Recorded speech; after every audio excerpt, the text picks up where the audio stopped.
So for anybody running tubeless, I'm going to share why I think that this is the final piece that everybody needs with them, that for some reason everybody forgets.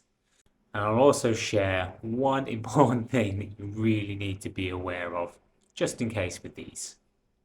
Now, I've been running tubeless on road and gravel for a couple of years now, and the ongoing saga of getting the sealant right, I believe I've got dialed in. But one thing that there's always a bit of an issue with is the reality of actually getting a puncture whilst you're out on the road. Now, normally what I see happening is as soon as somebody hears or even sees some sealant, everybody spins the tire up so that the hole's at the top and they have a little look of all the sealant bubbling out of it.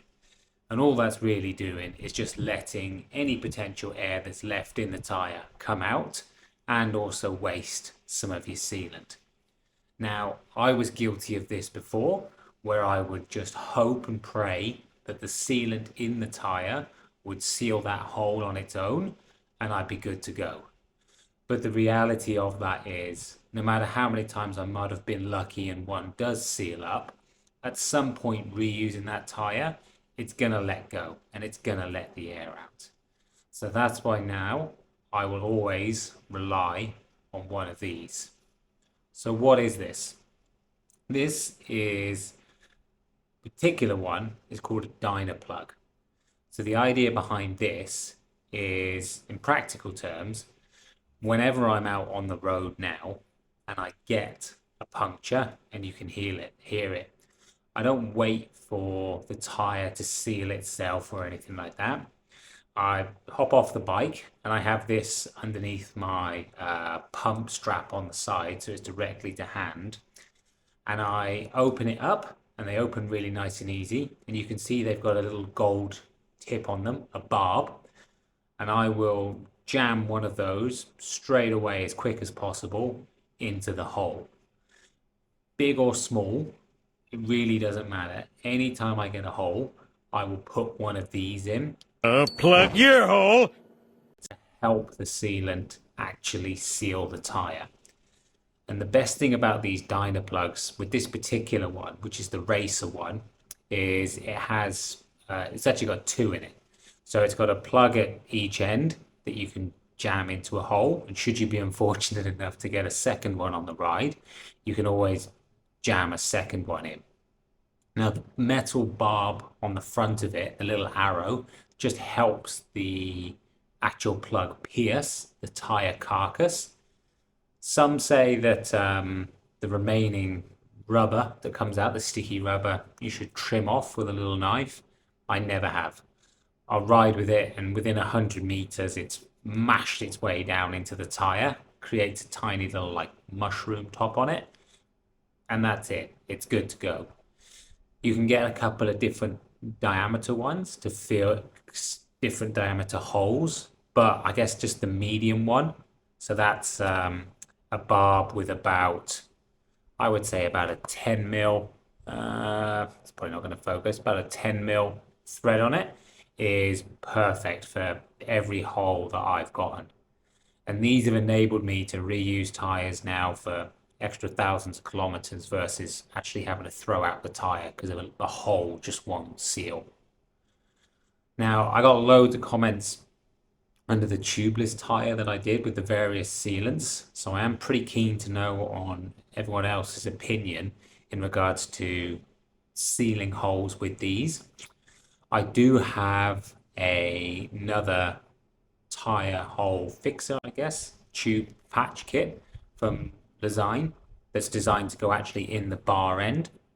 But with that one, I just feel it's just not quick enough. You have to unscrew it from its little holder or from in your bar end. And then you need to get one of the bacon strips, as they're called, I think. Put it into the prong. I guess you can preload it if you want and then jam it into the tire. But it's just not as quick and easy or as effective, I find, as these Dynaplugs. So I'm going to pretty much always stick with these now. And I just cannot recommend enough. If you're running tubeless, you've got to get one of these. They're literally, there's next to nothing that make them up. They're light, you haven't got to worry about weight, but this will help your tubeless setup better than anything else I know. However, here is the caveat. If you do use these and you keep running the tires, or for instance, if the hole just doesn't seal and you do have to put a tube in, you will get possibly a problem with these. And that's the fact that when you put this dart in from the end of it, the metal barb essentially sits on the underside of the carcass of the tire. And I can't quantify how many times I've heard of people forgetting to remove the tubeless plug from the tire before they insert a tube. Because sure enough, they'll put a tube in, they'll inflate it, and pop. There goes the tire straight away because the dart on it has just popped in. Now, depending on how long that plug has been in the tire, it can be a bit of a pig of a thing to pull out. I've heard of people carrying with them mini tiny Leathermans or even like tweezers and things like that. Really just comes down to how much stuff you want to carry. The only time I've ever had to pull one of these plugs out of a tire because I had to put a tube in, I was able just to kind of dig it out with, I think, a tire iron or a tire lever or something like that. So just do not forget to remove the dart if you're gonna put a tube in, or else you're gonna really have a bad day. So that's it. This is one of the most useful things and something that I think that anybody running tubeless should have. But let me know, is there anything else I'm missing? Because I'm pretty sure I've got everything, but I'm sure there's something else.